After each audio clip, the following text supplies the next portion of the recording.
everyone and welcome to the Time to Cook Club Juniors and to your online class. So today guys we're going to be making chicken satay strips.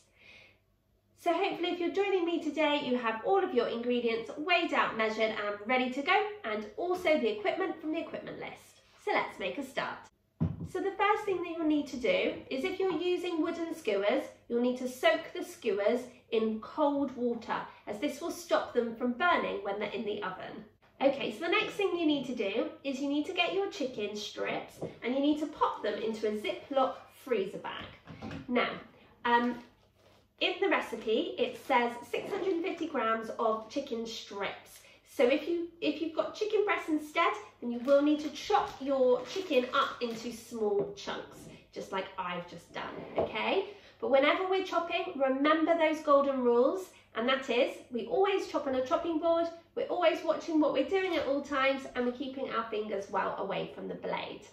So when we touch in raw meat, like chicken, it's really, really important that we wash our hands and anything that we've used to touch the chicken really thoroughly. And this will help us to avoid cross-contamination and help us to avoid spreading germs, okay? So what we're going to do is we're going to pop our chicken strips or our chicken chunks into our Ziploc freezer bag. And once you've done that, you need to go and wash out your bowl that had the chicken strips in and your spoon, and really, really thoroughly wash your hands as well. So I'll see you back here in just a minute. Welcome back. So hopefully by now you've really thoroughly washed your hands. So what we're going to do is we are going to add some flavourings and seasonings to our chicken whilst it's in the freezer bag.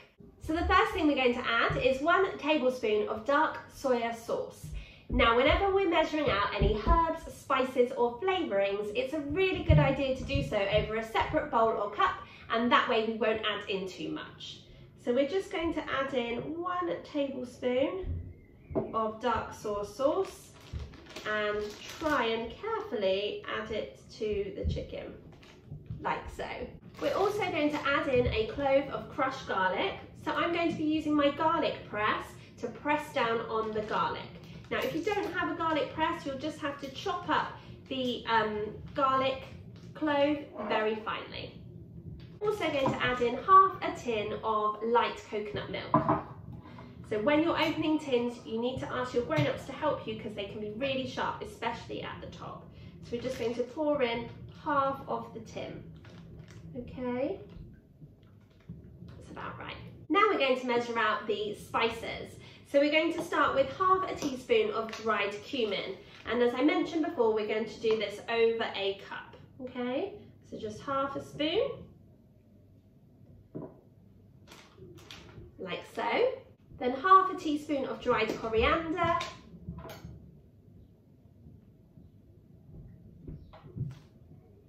A quarter of a teaspoon of dried ginger. And then what you're going to do is you're going to seal the bag tight, okay? It's really, really important that you do that. And then you're just going to use your hands to rub all of those ingredients into the chicken, okay? Like so. And then what you're going to do is you're going to ask your grown-ups to pop the bag of chicken into the fridge to chill for 20 minutes or overnight if you're planning on continuing with our recipe tomorrow. So join me back here once you've asked your grown-up to do that job, because we can make our peanut satay sauce. Okay, welcome back. So hopefully by now your chicken is chilling out in the fridge and we can start to make our peanut satay sauce. So you'll need a clean saucepan and you're going to add in your peanut butter. Either crunchy or smooth is fine.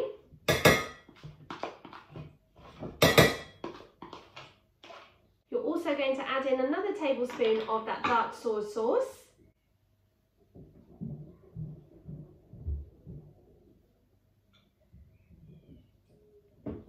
You're going to add in a pinch of chili powder. I'm using mild chili powder, but if you like it a little bit more spicy, you can use a hotter version. Also going to add in a tablespoon of fish sauce.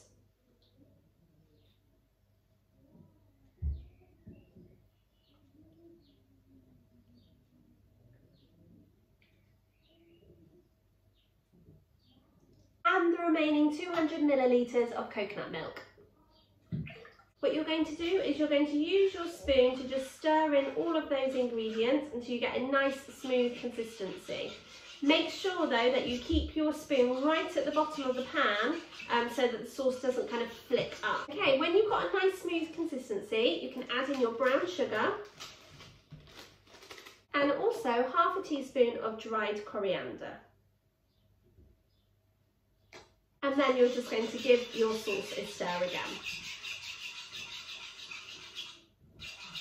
You can use the back of your spoon to press down on any lumps of the peanut butter. If you are using crunchy peanut butter, then obviously it will be a little bit bumpy. Now what you need to do is you need to ask your grown-up to heat this on a low heat on the hob, and you need to ask your grown-up to continue to stir the sauce. Peanut butter will melt and will appear to be quite runny. Once the sauce is just about to boil, you need to turn the heat down, okay? Don't let the sauce boil, but continue to stir the sauce with a spoon for a couple of minutes and you'll find that the sauce will start to thicken. Once the sauce has reached the right consistency, you're going to turn the heat off, okay? So join me back here when your grown-ups have helped you to cook the sauce and we can continue with our recipe. Welcome back, guys. So once your sauce has reached the right consistency, you're going to cut up your lime and chop it in half.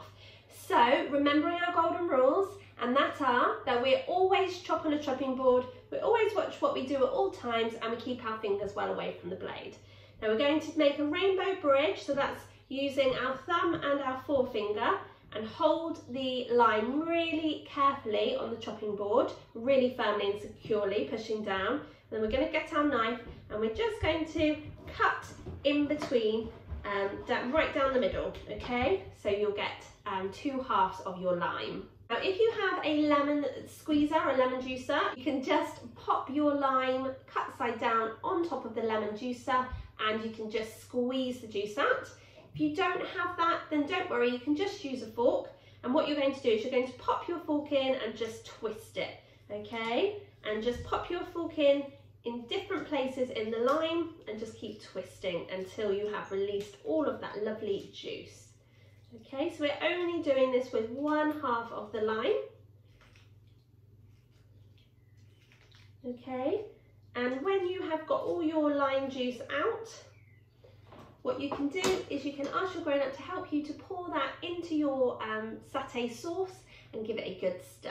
Please be careful though, as the saucepan will still be absolutely boiling. Now what you need to do is you need to go and ask your grown-ups to preheat the oven to either gas mark 6 or 200 degrees or 180 degrees if you're using a fan oven.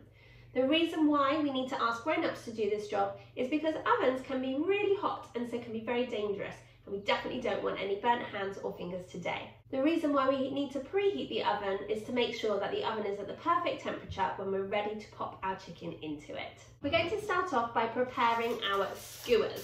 So you'll need some tin foil for this, okay?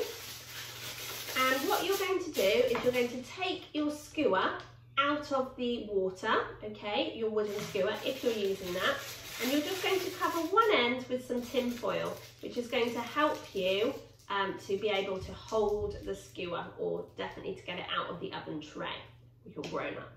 Okay, so you're going to cover one end of the skewer in tin foil, and you're going to continue to do that until you have covered all 8 wooden skewers. So once you've popped some tin foil on the bottom of each of your skewers, you'll also need to line a baking tin with some tin foil as well. Okay, so by this point, hopefully your chicken will have finished marinating and chilling out in the fridge. You need to take it out of the fridge, and very carefully you need to pour the chicken and the contents of the freezer bag into a bowl, okay? And then you can just throw away the bag that it was in. Okay, so now we're ready to start making our skewers, our chicken satay skewers. This is a really messy job, okay? And like I've said before, when we're touching raw meat, you have to be so careful. So you will need to wash your hands thoroughly afterwards.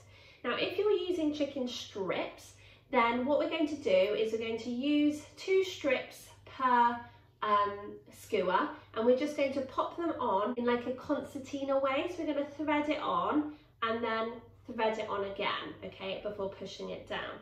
Now I bought chicken breasts and I've cut those up, so I won't be able to do that concertina effect, okay, because mine will be kind of almost too short, but I'll give it a go. Okay, so I'm going to push mine down, and remember you've got 8, okay, that we're making.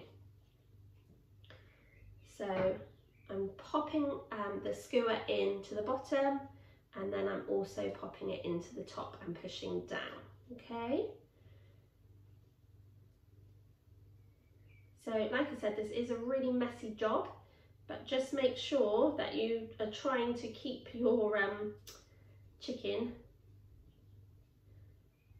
over your bowl, okay, and that you thoroughly wash your hands afterwards.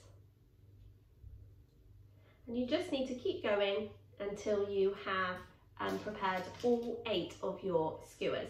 Just be a bit careful, because obviously the top of the skewer will be super sharp, okay, so just mind that you don't prick your fingers, okay. Welcome back. Hopefully by now you have threaded on all of your chicken on your 8 skewers, and you place them into your baking tray. Then what you need to do is just pour on the rest of that marinade. So now what you need to do is you need to really thoroughly wash your hands and really clean up your work surface, and then join me back here and we can continue with our recipe together. So now what you need to do is you need to go and ask your grown-up to pop your chicken skewers into the oven to cook for 15 minutes. After 15 minutes, grown-ups, you need to take the tray out of the oven and very carefully turn the skewers over so that they get to cook on the other side too. And you're going to continue to cook the chicken skewers for a further 20 minutes. But please, please do be careful when you're turning over the chicken skewers, because obviously the tin and the skewers will be really hot. To test whether the chicken is cooked, grown-ups, you need to pop a knife into the thickest part of the chicken and check that it is completely white all the way through and that there are no pink juices. If you find that there are pink juices coming out of your chicken, then you will need to return it to the oven and continue to cook until it's completely white. Alternatively, you can always pop your chicken skewers under the grill, okay? You'll need to cook them until they turn golden brown, and you'll also need to turn them over onto the other side to make sure that they're cooked on both sides. But don't forget to check that the chicken is completely cooked before serving. So join me back here once your chicken is cooked and we can plate it up together, guys. So hopefully by now your chicken has cooked and is completely white throughout, okay? So now we're just going to plate the chicken satay skewers up. So I'm just showing you how to do 1 plate. So I'm doing a portion of 3 skewers. So what you can do is you can chop up your quarter of a red pepper into thin slithers, okay? Remembering our golden rules, and that is we always chop on a chopping board. We're always looking at what we're doing at all times, and we're keeping our fingers well away from the blades. So we're just going to chop the red pepper into really thin slices. I don't know if you can see how thin that slice of pepper is, okay? But I'm holding it really firmly with one hand and then using the knife to carefully chop the red pepper into slithers with the other, okay? And you just keep going until you have chopped up a quarter of a red pepper. So once you've chopped your red pepper into thin slithers, you can also get a handful of fresh coriander leaves and you can chop those up as well, okay? So onto your plate, you're just going to sprinkle over the chopped coriander and some of your slithers of pepper, okay, over your skewers or on your plate to add a really lovely colour. You can also sprinkle on some sesame seeds.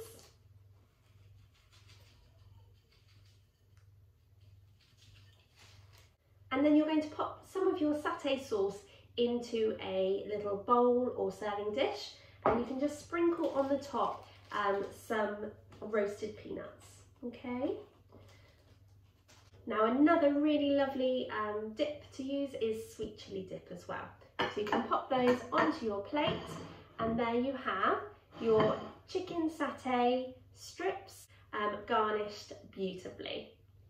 So thank you so much for joining me today to make your chicken satay strips. I really hope you enjoyed joining in with me, but more importantly, I hope you enjoy eating them and sharing them with your family. I really look forward to cooking with you again next week, when we'll be back with another delicious bake in our June picnic food menu. I can't wait to share it with you. Have a super lovely week. Bye.